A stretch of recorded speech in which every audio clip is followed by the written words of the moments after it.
palavra de Deus que é uma continuidade de 3 perguntas que eu comecei a fazer lá e que agora eu quero terminar. A primeira pergunta que eu fiz foi até bastante curiosidade acerca dela: o que está faltando? E nós mostramos, porque sempre a gente procura dentro da Bíblia a resposta. Eu sei que existem várias respostas nesse mundo, existem pessoas até sábias e inteligentes que trazem várias respostas, mas Deus só tem compromisso com a sua palavra, amém? Quando eu digo aqui uma frase, essa frase pode ser até impactante, e ela pode até conter a verdade, mas o que é verdade absoluta é Bíblia, amém? Quando nós falamos um versículo da Bíblia, Deus tem compromisso com a sua palavra, não é verdade? Então quando eu perguntei o que está faltando, eu mostrei a vocês através, na época lá, a gente foi para Salomão ver a vida dele, porque era uma pessoa que não tinha falta de nada praticamente. Ele tinha tudo, ele tinha muito além, até do que deveria ter. Mas Salomão, ele ainda teve falta quando o livro de Eclesiastes, que parece que foi escrito por ele falou que tudo era vaidade, tudo era vaidade. E quando nós olhamos a questão da falta, nós mostramos que sempre haverá faltas. Não há como nós considerarmos uma vida sem faltas. Por quê? Porque ainda estamos num tempo em que o pecado atua neste mundo, nas nossas vidas. Haverá um tempo que não haverá mais pecado, que nós vamos ter ressurreição, vamos ter um corpo novo, não haverá mais dores, não haverá mais pecados, amém? Nem o mal, ele será extirpado, será acabado. Isso é a promessa de Deus. Mas enquanto estamos aqui, nesses nossos 80 a 120 anos de vida, nós ainda temos faltas, e teremos. Nós temos que entender que teremos falta. Então o que está faltando? Está faltando alguma coisa, mas nós temos que ver, como eu mostrei naquela mensagem, que quando Paulo viu Jesus, ele descobriu aquilo que tiraria a falta dele. Quando até Isaías, o grande profeta, olhou para o céu e viu no trono Deus, ele disse: ai de mim, que sou um homem pecador. Ele descobriu, olhando para Deus, como resolver o problema da falta dele, até Isaías. E nós poderíamos citar muitos outros, como Josué na guerra e viu o anjo do Senhor, o general de Deus, o príncipe de Deus. E tantos outros, como Pedro, depois de ter negado Jesus, ele olhou e viu os olhos de Jesus. Mesmo no meio do erro, mesmo no meio dele ter negado a Jesus, aquela que seria a morte de Cristo, que ele não estava compreendendo. Quando a gente olha para Deus, a nossa falta se dissipa, amém? Essa é a solução para a falta: olha para Deus. Independente do que está acontecendo com você, olhe para Deus. A segunda pergunta que eu fiz e peguei foi sobre e se, aquela velha dúvida: e se eu fizesse isso, e se eu tivesse feito aquilo? Eu mostrei que no passado, ficar perguntando sobre o passado e se, primeiro, ninguém sabe o que aconteceria se você tivesse feito outra coisa. Você pode até achar: mas e se eu tivesse feito isso, aconteceria isso? Não, você não sabe o que aconteceria, você não é Deus. Poderia ter acontecido várias coisas que mudaria completamente se você tivesse decidido de outra forma. Então esqueça isso, passou, as coisas antigas já passaram, amém? Em Cristo tudo se faz novo, é o que a palavra de Deus diz. Então pare de pensar. A gente só pensa no passado em si, se pode mudar, se eu fiz algo que eu ainda posso mudar. E se eu olho para frente, e se eu olho para trás, e algo significa uma decisão minha, eu sempre tenho que incluir Deus, amém? Nós mostramos um pouco lá, principalmente a vida de Abraão, com relação a Ló e a destruição de Sodoma. Eu não vou entrar aqui nos detalhes, mas o fato é que nós vimos que é possível tomar a decisão incluindo Deus, amém? Mas hoje eu quero perguntar: por que Deus permitiu isso? É uma pergunta que vem muito à nossa mente. Por que Deus permitiu isso? Várias situações que você passou ou tem passado, e você começa a questionar até a Deus. De fato, é bom questionar a Deus, ele até fala para questioná-lo. Mas o fato é que vem essa pergunta: por que Deus permitiu isso? Às vezes, os resultados dessa situação que você passou ou que você está passando são resultados negativos, são resultados ruins, são até resultados destrutivos. E a pergunta vem: por que Deus permitiu isso? E eu quero então agora ir no livro de Jó. E eu vou ler um texto aqui com vocês. Então eu queria que você prestasse atenção. Se você quiser pegar a sua Bíblia física ou a sua Bíblia virtual aí no seu telefone, no seu tablet, ou você começa a observar aqui que vai ser passado. Jó capítulo 1. Eu vou ler do verso 1 em diante. Jó, um homem de Deus, que passou por uma situação que pode ser considerada em toda a Bíblia talvez a situação mais difícil. Talvez alguém possa ter passado por uma situação mais difícil do que Jó, eu sei disso. Mas sem dúvida Jó é um exemplo de alguém que passou por uma situação muito difícil. Então ele é um exemplo para nós de uma realidade que sem dúvida surge a pergunta: por que Deus permitiu isso? Me permite colocar aqui o nome dele. Por que Deus permitiu acontecer isso com Jó? Então vamos para Jó, no Velho Testamento, capítulo 1, do verso 1 em diante. Já está aí ou não? Jó, já aí. Vamos lá, do 1 nós vamos até o 12. Então preste atenção. Havia um homem na terra de Uz. Isso aí é lá no tempo, provavelmente antes de Abraão ainda. Foi logo depois do dilúvio. Amém? Logo depois do dilúvio, provavelmente Jó era um homem rico e morava nessa região. O nome era Jó. E era este homem íntegro, reto e temente a Deus, e desviava-se do mal. Olha, ele era íntegro, amém? Reto, ele era temente a Deus e ele se desviava do mal. Essa era a característica desse homem que nós estamos lendo agora. E nasceram-lhe 7 filhos e 7 filhas, família grande. E o seu gado era de 7.000 ovelhas, 3.000 camelos, 500 juntas de boi, 500 jumentas, e eram também muitíssimos os seus servos a seu serviço, de maneira que este homem era maior do que todos do Oriente. Nós estamos falando do cara mais rico, o Trump da época. Vocês estão entendendo? Esse cara só que ele servia a Deus. Ele tinha muito, muito mesmo. E iam seus filhos à casa uns dos outros e faziam banquetes, cada um por sua vez, e mandavam convidar as suas 3 irmãs a comerem e beberem com eles. Então eles faziam festas, né? Famílias bem unidas, uma família bem cheia de festas. Sucedia, pois, que decorrido o turno dos dias de seus banquetes, enviava Jó, o santificava e se levantava de madrugada e oferecia holocausto segundo o número de todos eles, porque dizia Jó: porventura pecaram meus filhos e amaldiçoaram a Deus no seu coração? Assim fazia Jó continuamente. Ele era um homem realmente preocupado com a família, ele se preocupava com seus filhos, ele cuidava de seus filhos, inclusive na área espiritual.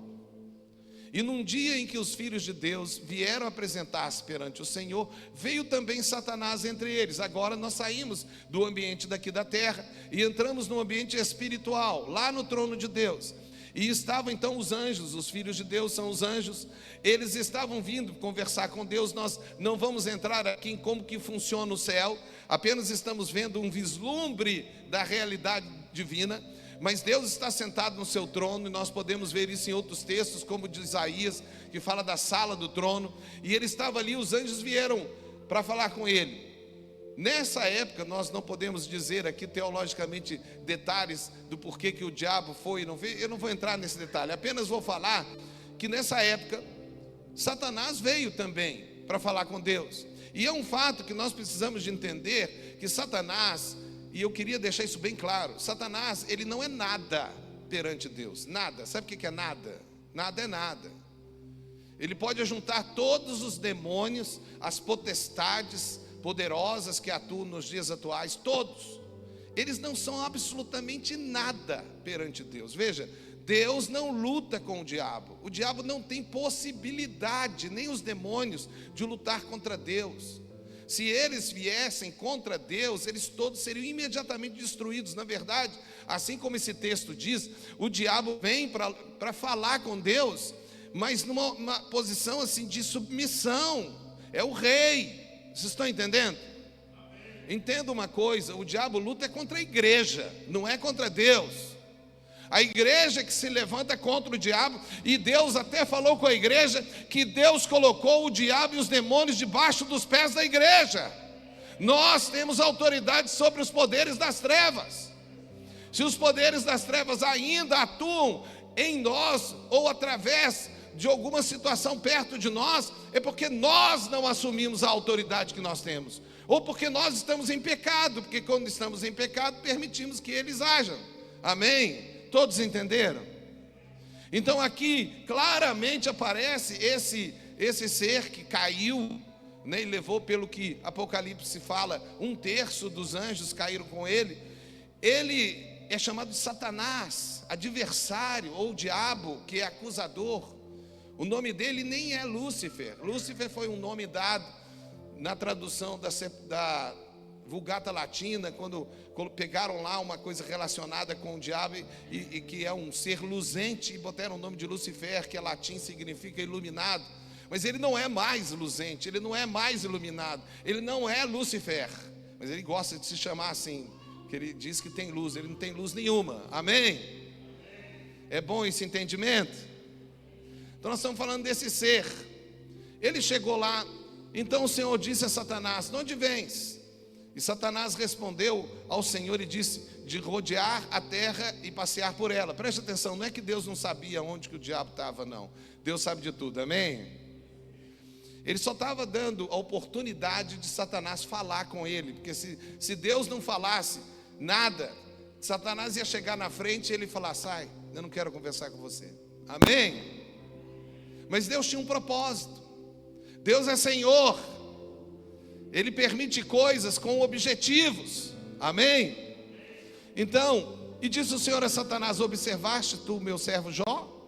Porque ninguém há na terra semelhante a ele, homem íntegro e reto, temente a Deus, que se desvia do mal. Então essa é o que Deus pensa de Jó. E ele apresentou para Satanás. Então respondeu Satanás ao Senhor e disse: porventura teme Jó a Deus em vão? Olha como que Satanás gosta de utilizar perguntas para poder destoar os raciocínios.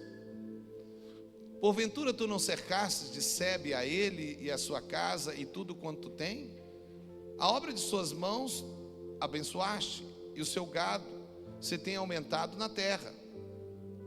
Mas estende a tua mão e toca-lhe em tudo que tem, e verás se blasfema contra ti na tua face. Deram para entender a acusação? E disse o Senhor a Satanás: eis que tudo quanto ele tem está na tua mão, somente contra ele não estendas a tua mão. E Satanás saiu da presença do Senhor, e conforme o texto, ele tirou todos os bens de Jó. Depois ele matou os filhos de Jó.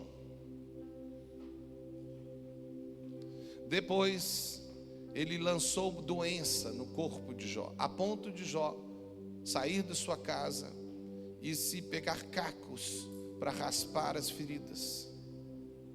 A sua mulher, vendo toda a destruição, ela não entendeu, e ela virou para o seu marido e disse: marido, amaldiçoa Deus e morre. Sem dúvida, algumas pessoas olham para a mulher de Jó e falam assim: não, mas que mulher ruim, né? Mas convenhamos, perder todos os filhos para uma mãe não é fácil. Vocês concordam? Eu não vou julgar a mulher de Jó. Ela perdeu todos os filhos, perdeu toda a riqueza, olhou para o marido destruído, doente, no chão lá, no pó. Realmente não é uma coisa fácil. Eu realmente pergunto, eu acho que a mulher de Jó deve ter sido a primeira a falar: Deus, por que o Senhor permitiu isso? E muitas vezes, quando essas situações acontecem, é fato que nós temos que ir, e é bom que perguntemos a ele. Mas essa mulher, ela se desesperou a ponto de falar: amaldiçoa Deus e morre. É interessante que, apesar disso, ela nunca deixou o seu esposo. Amém? Todo o livro de Jó, que são 42 capítulos, ela estava lá com ele.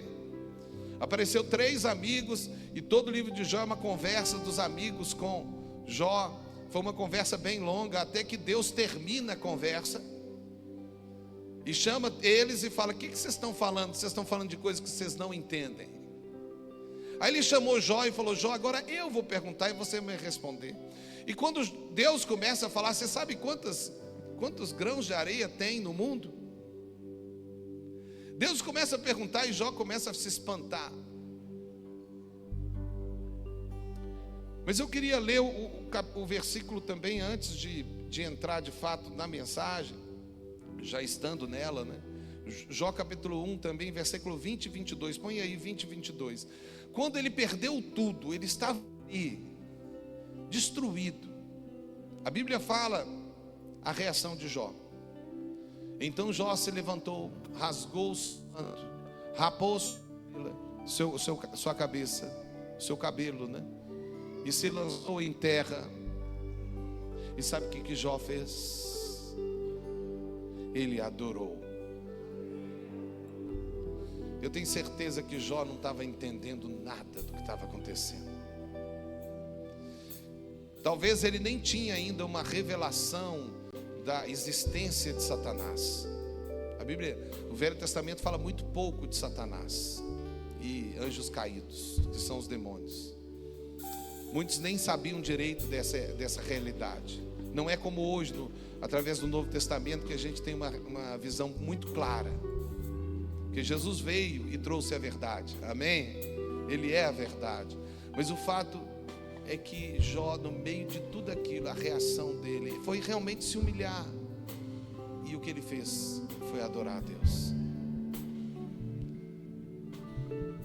Tem uma música de uma irmã, Aline, né, que fala um negócio desse, não é? É mesmo? Hã?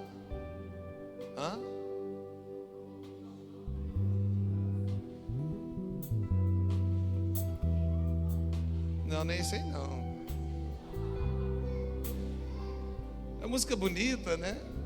É falando assim, louva a Deus, né? Você pode estar passando qualquer situação, mas louva a Deus. Até esqueci. Deixa para lá, vocês cantam depois.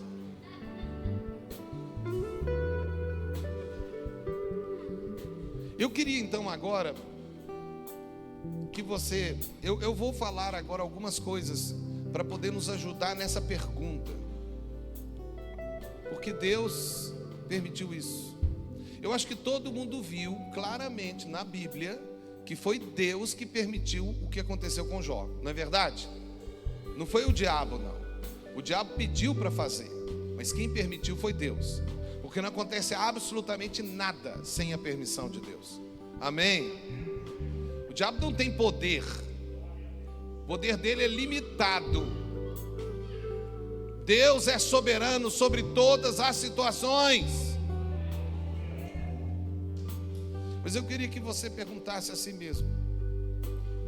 Se você já perguntou isso e se você tem essa pergunta, pergunte para você mesmo agora. Não precisa perguntar para a pessoa do lado, não. Pergunte para você mesmo. Eu já perguntei isso, eu tenho essa dúvida. Eu quero então falar aqui poucas coisas, claro, me baseando na Bíblia, para a gente tentar buscar uma resposta para essa pergunta. Se existe uma resposta. Deve haver, né, pastor? Deve haver. Mas se existe, está na boca de Deus, com certeza. Não está na nossa opinião, está na palavra de Deus. Mas olhando a Bíblia, o caso de Jó, eu começo a perguntar sobre: o diabo tocou porque ele era justo? E eu quero fazer essa pergunta porque existem duas respostas, até mesmo naqueles que interpretam a Bíblia. A resposta sim e não. Então, eu quero começar com a resposta não. Se eu perguntasse, mas Jó era justo? Muitos dos nossos teólogos, né, e eu sou um deles também, estudam o livro de Jó e veem várias realidades acerca de como Jó reagiu depois. Eu li uma vez o livro de Jó e contei 32 vezes que Jó falou que ele era justo e que Deus estava sendo injusto. Isso é um erro. Então alguns teólogos, eles afirmam que isso só aconteceu com Jó porque ele abriu brechas. Pode ser uma interpretação. Eu tenho dificuldade de pensar nisso, porque Deus falou que ele era justo, que ele era um homem que andava com ele, temente a Deus, né? Então eu tenho um pouco de dificuldade de acreditar que tudo isso aconteceu porque Jó abriu uma porta. Mas é um fato, em outras histórias da Bíblia, como por exemplo Davi, um homem de Deus, um amigo de Deus, que pecou de forma muito errada. Eu não vou entrar na história dele, ele errou muito, e quando ele errou, ele abriu brechas. Então a primeira coisa que eu gostaria aqui de dar uma resposta no porquê que Deus permitiu isso, tem a ver com o nosso arbítrio. Ou seja, nós temos um arbítrio, que é a realidade de que nós podemos tomar decisões acerca dos caminhos que nós vamos andar. E é um fato que quando nós tomamos decisões erradas, nós temos consequências. E quando nós tomamos decisões que não é a vontade do Senhor, nós abrimos portas para que o inimigo de Deus, que é o diabo e os demônios, possam atuar na nossa vida, trazendo até destruição. Todos sabem disso? Então é um fato real que muitas vezes, quando nós perguntamos para Deus por que Deus permitiu isso, a resposta dele poderia ser: porque você quis, porque você abriu a porta, porque você não me obedeceu, porque você fez a coisa errada. Então existe essa realidade que nós não podemos deixar de considerar. Quando nós passamos por situações difíceis, nós temos que olhar para nós mesmos e temos que ver o que nós talvez possamos ter feito de errado. Amém? E se nós fizemos algo de errado, vamos nos arrepender, porque Deus pode restaurar aquilo que foi quebrado. Deus é o Deus dos impossíveis. Amém? Então, se você entrou por um caminho errado, arrependa. É simples. Arrependa, pare de fazer o que é errado e busque em Deus o caminho para consertar aquilo que foi feito de errado. Amém? Então a primeira realidade, e eu não vou entrar em detalhes acerca da vida de Jó, sobre a possibilidade dele ter errado. Existem outras coisas que podem ser vistas no livro de Jó, que podem levar a pensar que talvez as coisas tenham acontecido porque ele já havia aberto portas. É um fato. Mas eu quero entrar também na segunda resposta. Satanás atacou, ou a destruição veio, o mal entrou na minha vida porque Deus permitiu, sem dúvida, isso é um fato. Nada acontece se Deus não permite. Amém? Mas foi porque eu não estava sendo justo, não estava sendo correto? Se é assim, eu já falei uma resposta para vocês, mas tem a segunda resposta. Mas e se eu estava fazendo o que era certo? Se eu estava obedecendo a Deus? Se eu estava sendo justo como Jó? Por que aconteceu isso? Eu quero ler em Mateus 5, Novo Testamento, palavras de Jesus. Mateus 5, verso 11 e 12. E eu quero dar essa palavra porque é importante que você entenda essa verdade também e fique preparado para essa realidade. Veja, Mateus 5, 11 diz assim: bem-aventurados sois vós quando vos injuriarem e perseguirem e mentindo disserem todo mal contra vós por minha causa. Próximo. Exultai e alegrai-vos, porque é grande o vosso galardão nos céus, porque assim perseguiram os profetas que foram antes de vós. Então existe uma realidade sim, em que acontecem coisas, inclusive perdas, perseguições, mentiras, que vêm contra nós, porque nós estamos fazendo o que é certo. E Deus fala que nós temos que, se for por causa do Senhor, não por causa do nosso erro, não é isso que eu estou falando, mas se for por causa da sua integridade, de servir ao Senhor, de permanecer firme, de não mentir lá no serviço, de não roubar, de não fazer acepção de pessoas, de amar o próximo como a si mesmo, ou seja, de ser cristão, de ter caráter. Se por causa disso estão mentindo, injuriando, estão fazendo situações difíceis, você está vendo o inimigo atacando, talvez até tirando algo de você, você tem que exaltar e falar: obrigado, Senhor, estou participando dos seus sofrimentos, amém? Se eles atacaram a Jesus, você acha que não vão atacar a igreja? Não vão atacar você? Ele era justo, perfeito, jamais pecou, e ele foi atacado o tempo todo. Mentiram sobre ele o tempo todo, porque o diabo odeia quando nós estamos fazendo a vontade de Deus. E nós estamos no meio dessa guerra, e essa guerra existe, mas nós somos mais que vencedores em Cristo Jesus. Pode vir os irmãos lá na Nigéria, 20 irmãos morreram assassinados por causa da perseguição islâmica.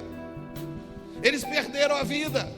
Eu poderia falar para vocês de irmãos que perderam casas, que perderam as famílias, irmãos que perderam empregos, irmãos que perderam muitas coisas, bens, saúde, porque foram torturados, porque foram atacados, por causa da fidelidade deles. Mas se isso acontecer algum dia com vocês, esteja firme, porque em Cristo somos mais que vencedores, como eu disse. A partir da próxima semana eu vou entrar num novo tema. Eu vou falar sobre o tempo do fim. Quem quer saber do tempo do fim? Estamos aí diante de muitas realidades de guerras, rumores de guerras. Alguns falam até sobre o anticristo chegando na terra. Alguns falam sobre a tribulação, sobre a volta de Jesus, que é a nossa expectativa. Mas eu quero dizer que quanto mais próximo do fim, mais perseguição virá contra a igreja. Igrejas mesmo, locais assim, vão ser fechados. E aonde nós vamos nos congregar? Nos GCs. Se você não está num GC, corre, vai para um GC, fica preparado. A perseguição já está preparada contra a igreja. Se fechar esse local, não tem problema, nós continuamos sendo igreja lá nos GCs, nos lugares aí, nós vamos continuar. Se prenderem os seus pastores, tem outros pastores, Deus levanta outros, porque a igreja não vai parar. A igreja não vai parar. A igreja é do Senhor. Eu e Lili estamos aqui, outros ministros estão aqui. Nós só somos vasos, porque Ele é o Senhor, e é Ele quem opera sobre a sua igreja. É Ele quem trouxe você para cá, é Ele quem faz você ficar aqui, porque isso daqui não é nosso, nem esse ambiente é nosso, é tudo do Senhor e para o Senhor. Amém? Você crê nisso? Então virá. Mas em Cristo nós somos mais que vencedores. E eu quero também dizer sobre a dúvida que surge quando essas situações acontecem. Mas como Deus permite o diabo atacar quando estou fazendo certo ou sendo justo? Deixa eu dar 4 respostas que eu vou ler para vocês. E se você quiser, preste atenção. Amém? Primeira resposta: você precisa crer que Deus é bom, e tudo que Ele faz é bom, e mesmo que não entenda, não duvide de Deus. Amém? Então, se você não entender nada, igual Jó, ele adorou a Deus, amém? Você não precisa de entender, você só tem que lembrar que não importa se eu estou entendendo, se os outros estão entendendo ou não entendendo, não importa se parece ou não parece, eu sei que o meu Deus é bom em todo o tempo, e eu não duvido dele jamais. Jamais eu duvido de Deus. Ah, mas o pastor fez isso, mas o irmão passou por mim e não disse bom dia. Ah, mas a irmã lá do Kids não tratou bem meu filho. Ah, mas o diácono não falou bem lá sobre o meu carro lá fora. Ei, todo mundo vai errar. Todo mundo vai errar. Ninguém aqui é perfeito.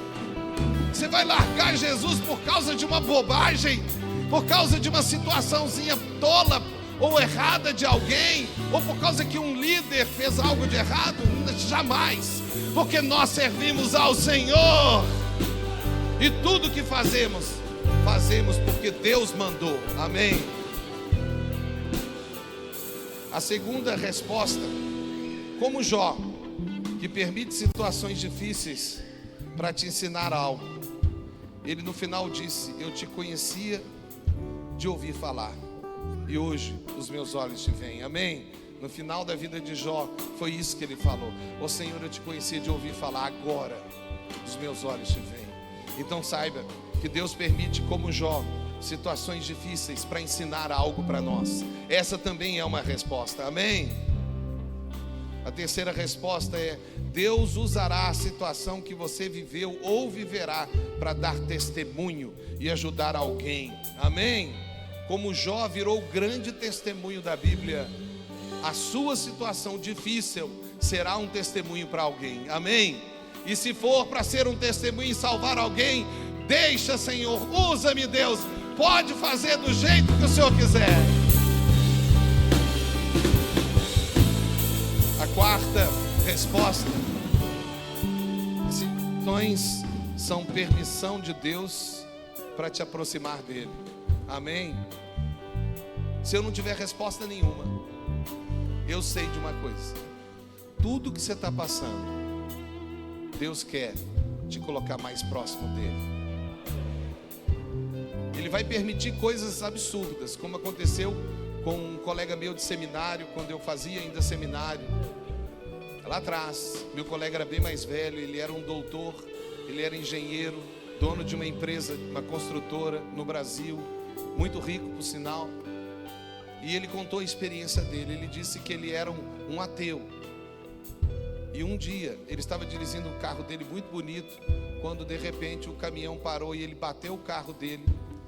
E o que aconteceu é que o carro dele entrou debaixo do caminhão. E quando bateu debaixo, arrancou toda aquela parte de cima do carro. Mas milagrosamente o banco dele quebrou. E ele caiu para trás. E quando ele levantou, ele só viu o caminhão em cima dele. Ali, ele disse: Deus, um ateu, Deus me salve. E quando ele saiu daquele lugar, as pessoas falaram: foi um milagre. E ele falou: eu sei, Deus existe. Ele teve que cair, passar debaixo do caminhão, e Deus estava olhando do céu, falando: passa, passa, deixa ele, pode deixar, porque Deus não está importando com o carro, nem mesmo com o corpo nosso, porque o corpo vai embora, até a família vai acabar. Deus tem um plano eterno para você, e Ele vai permitir coisas até difíceis e ruins, porque Ele vai te aproximar dEle, independente da forma que for. Apenas adore a Deus como Jó. Adore a Deus quando as lutas vierem, quando as coisas acontecerem, porque em Romanos 8:28 diz: e sabemos que todas as coisas contribuem juntamente para o bem daqueles que amam a Deus, daqueles que são chamados segundo o seu propósito. Não desista. Amém? Não desista. Por que Deus permitiu isso? Deixa eu me responder. Eu não sei. Mas eu sei que Deus é bom em todo tempo. Eu sei que isso vai te aproximar dEle. Eu sei que Deus vai usar isso para poder falar com outras pessoas. Amém? Eu posso não entender, mas eu não duvido de Deus nunca, porque eu conheço Ele. Eu sei que Ele existe, eu sei que Ele me ama, e eu sei que Ele te ama. Então, se você tiver alguma dúvida, ou até desistiu de Deus por causa de uma situação, apenas se arrependa e volte para o caminho do Senhor. Amém? Se você está aqui e nunca publicamente entregou seu coração a Jesus, você vai ter uma oportunidade hoje de fazer isso. Mas antes, nós vamos ter um pequeno momento de reflexão. Você vai pensar naquilo que foi falado, vai pensar na sua vida e vai pensar nas decisões que você precisa de tomar, esquecendo o ir para lá. E sem ficar nessa dúvida, por que Deus permitiu isso? Se aconteceu, aconteceu. Acabou. Mas aquele que está em Cristo, nova criatura é. As coisas antigas já passaram. Eis que tudo se faz novo. É isso que Deus quer.